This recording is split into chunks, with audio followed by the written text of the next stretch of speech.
Hi, Jesse.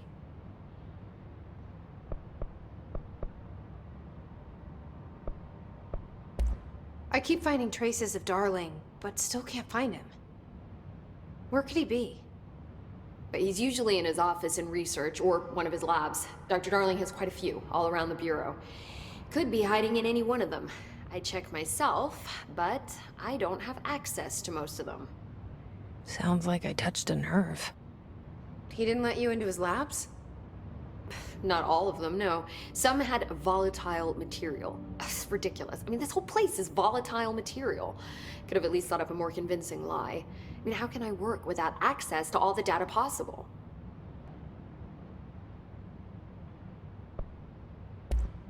This place has a bad habit of moving around, huh? So you notice the building shifts. Did you know that 39% of Bureau accidents are caused by the shifts? It's true. I ran the numbers myself. So they're dangerous. Oh, very. At one time, a shark got shifted into a meeting room along with over 2,000 gallons of water. It was a tiger shark. Darling's pet research project. I forget what he was researching. How do people work here?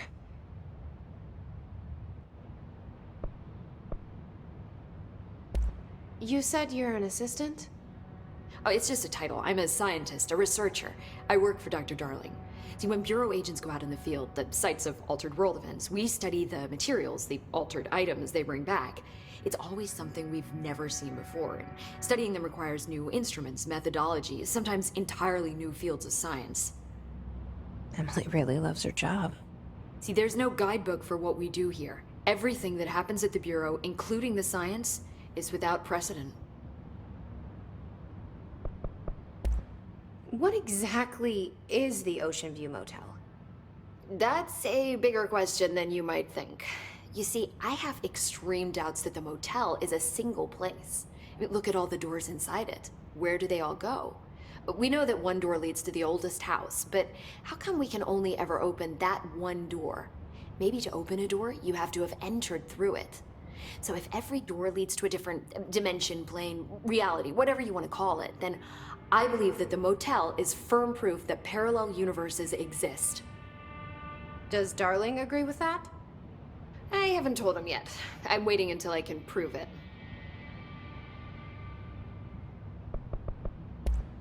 What can you tell me about control points? They're nexus points of the oldest house's unique energies. Now, I wrote a 30-page proposal hypothesizing that we could siphon energy directly from them. Darling didn't even get through the first page before he turned it down. Right. And, has anyone ever used them to teleport around? What? No. What, I mean, you mean physically? No, not that I've ever heard of. Why? Because that's how they work for me. What? Really? Oh my god. More tests. Let's hold off on the tests until later, okay? Okay.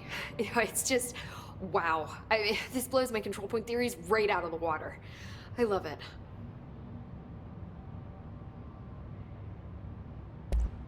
See you soon. Be careful out there.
Welcome to the research sector of the Federal Bureau of Control.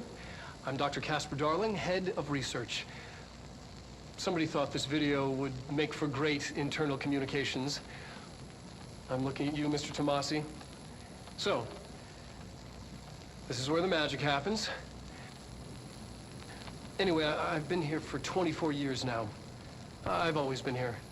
And through those years, we've made astonishing discoveries, authored studies of grave importance, and in all this work, there is one thing we know, and that's how little we truly know. Rest assured, we're committed to keep pushing the known laws and borders of reality, and to make the Bureau proud. So, welcome. Assuming you have the necessary clearance, and do follow the safety protocols. Read the manual. Otherwise, bad things will happen.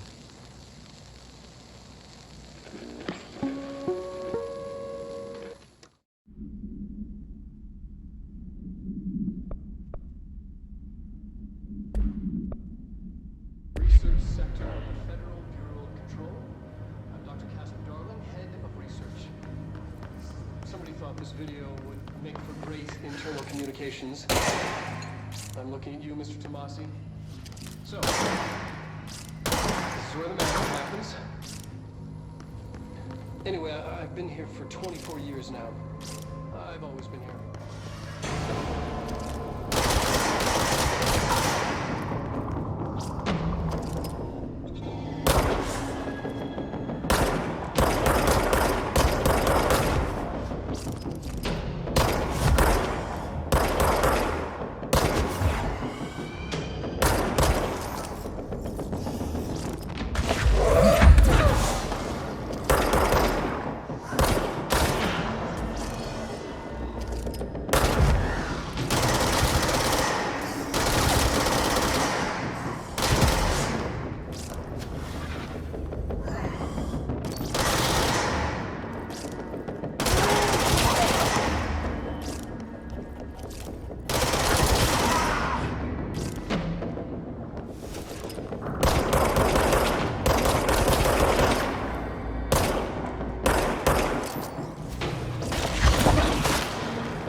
recently regarding HRAs.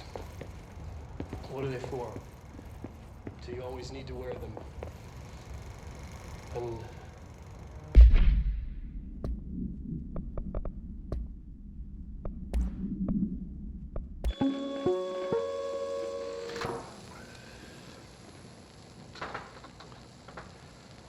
I've been fielding questions recently regarding HRAs. What are they for? Do you always need to wear them? And what's the deal with the hadron resonance anyway?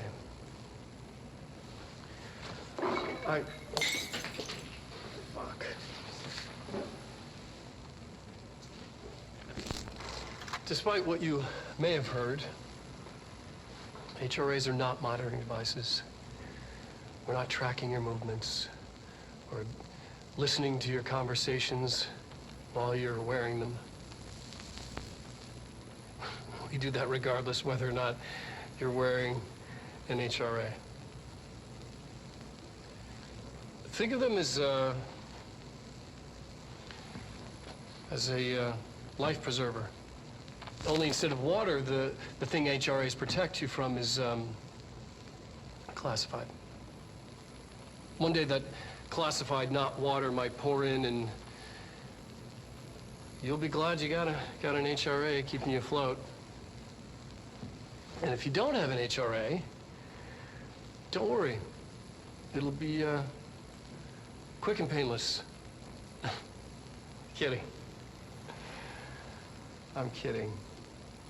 We're making more.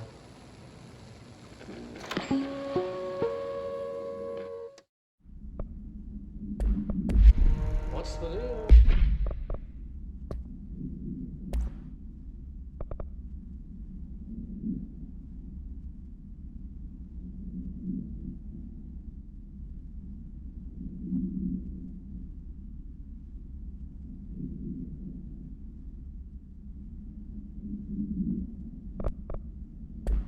What the hadron resonance anyway?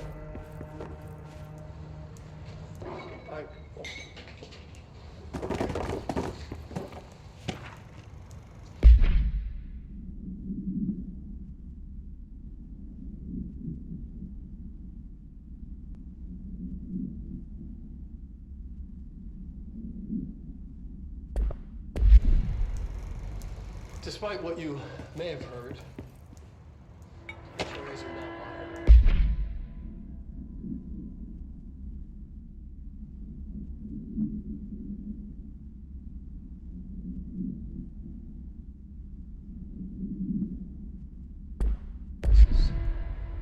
We're not tracking your movements or listening to your conversations.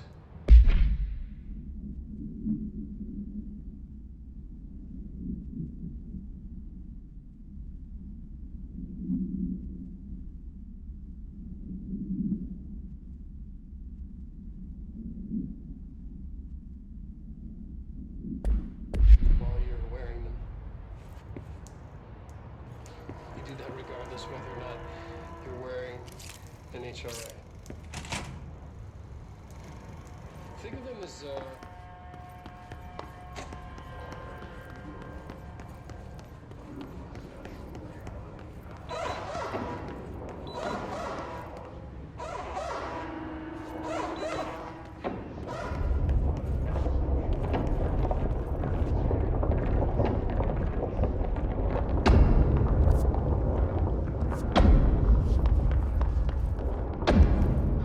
constantly changing labyrinth. You never pass through. Dimensional research. Every measure of security.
She's in trouble.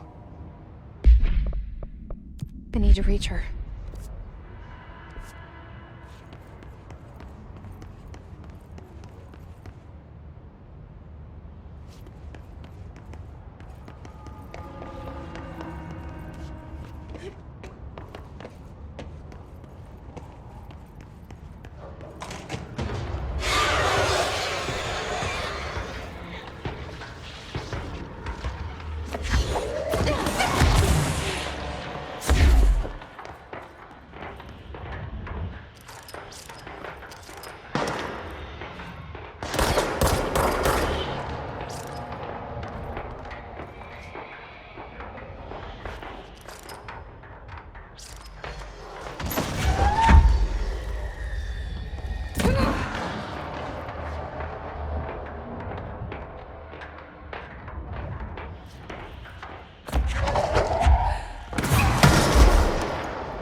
The astral plane.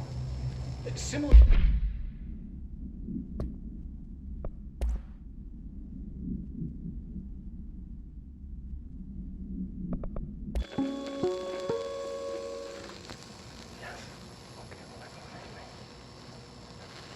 The astral plane. Similar to an iceberg, what you see is not what you always get. Regardless, this place is vitally important to the Bureau. Most information on the astral plane is classified, but we can talk in broad strokes, keeping in mind that these are staggeringly complex systems, and simplification does them no justice. Now, the white non-space, the ever-present inverted black pyramid, the board, all linked, intrinsically tied to the oldest house, tied to the director, the process of choosing a director, tied to all objects of power in terms of who controls them. Yes.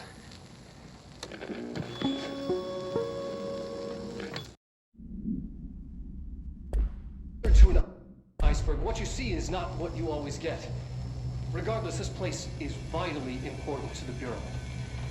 Most information on the astral plane is classified, but we can talk in broad strokes, keeping in mind that these are staggeringly complex systems. And simplification does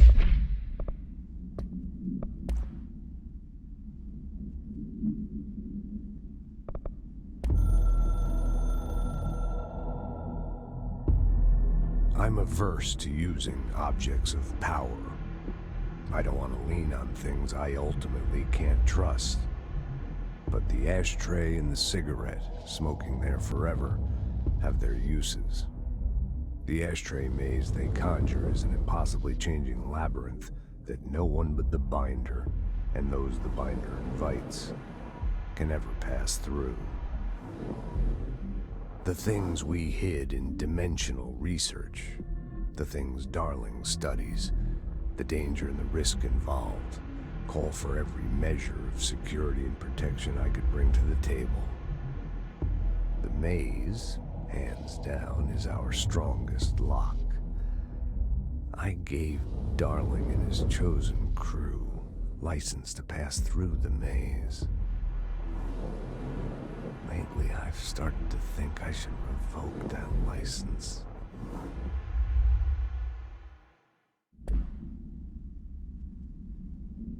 Who controls them?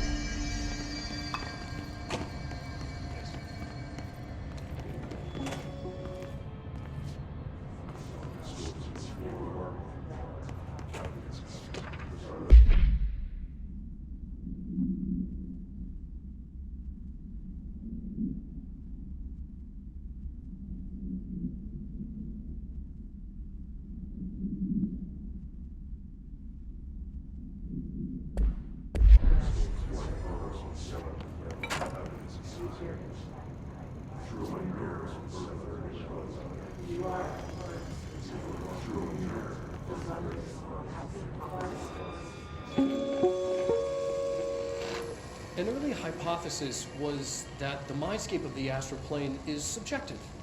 But that was fast proven wrong. It's an actual place, not a construct of the mind, even though it is with our minds that we enter and experience it. But then one could argue that that's the case with all reality. We've been able to record footage of the astral plane by monitoring the brain activity of those experiencing it. That is the only concrete material that has come out of the astral plane expeditions. Apart from one shocking exception. In the astral plane footage, we're always in the vicinity of the pyramid. We've concluded that this, not the entire plane, is what the board controls. We have glimpsed movement, native species, always in the distance, and yet contact was made. We don't have footage of this, a technical malfunction, but when one of our astronauts returned, a brain cloud, an astral fugue, had hitchhiked a ride in his head. It ruptured out, killing the subject in question. It's a relentless predator, pursuing thoughts, minds, lethal to those the entity feeds on.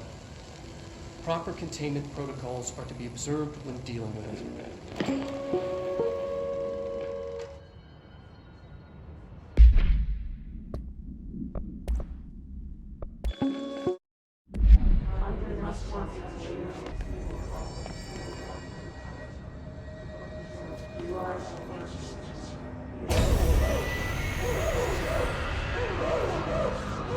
I can't believe they keep that thing here.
Bureau doing with that thing?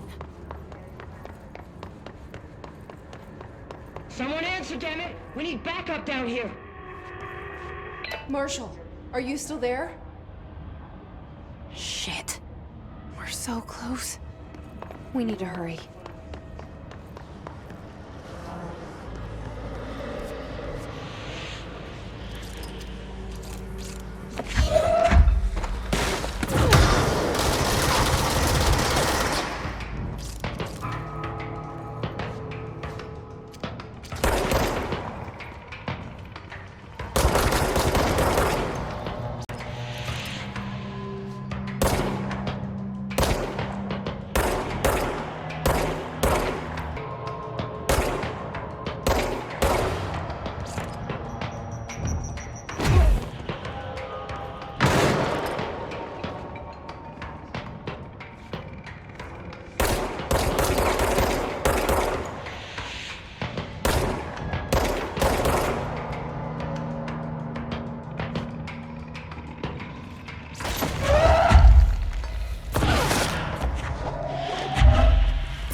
see it.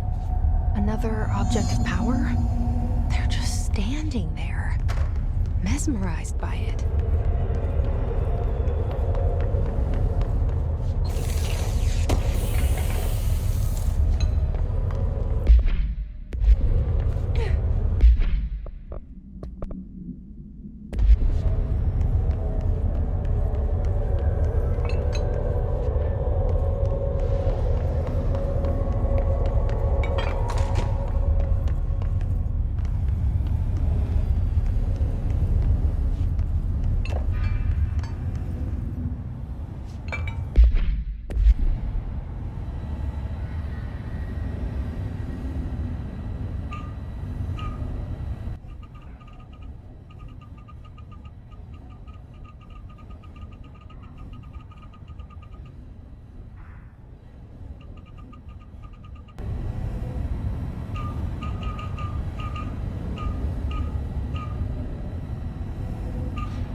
Please state your name for the record. Please state your name for the record. Paul Warren, astronaut, first class. And you are aware that exposure to the astral plane can result in death, disability, personal injury, corporeal untangling, cognitive collapse, loss of ego, and partial to full dementia? Yeah. I am. And you acknowledge that your use of the astral conduit, aka the X-ray light box, is purely voluntary? Yes, I do. Perfect. Your suit is good? Yeah. Okay, you're all set. Open the door for Mr. Warren, please.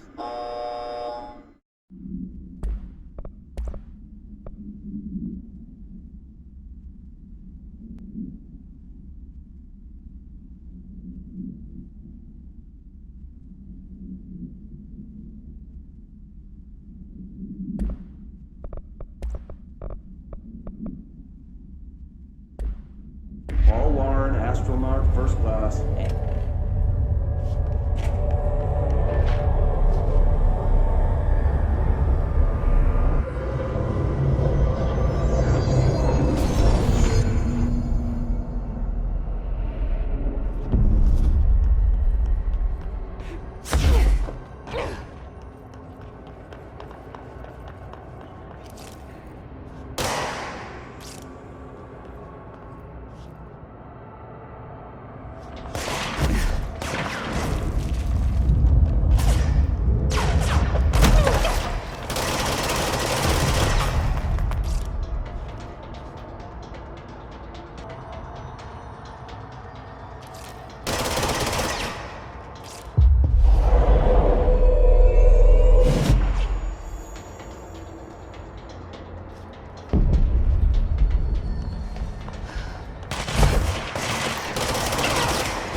Their brains were fried when I took over the object.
Marshall, can you hear me? Yes, I can hear you. Who is this? My name is Jesse Faden. I'm coming to help. Faden. Hold on. I'm setting the elevator for you. We need to talk. You got that right.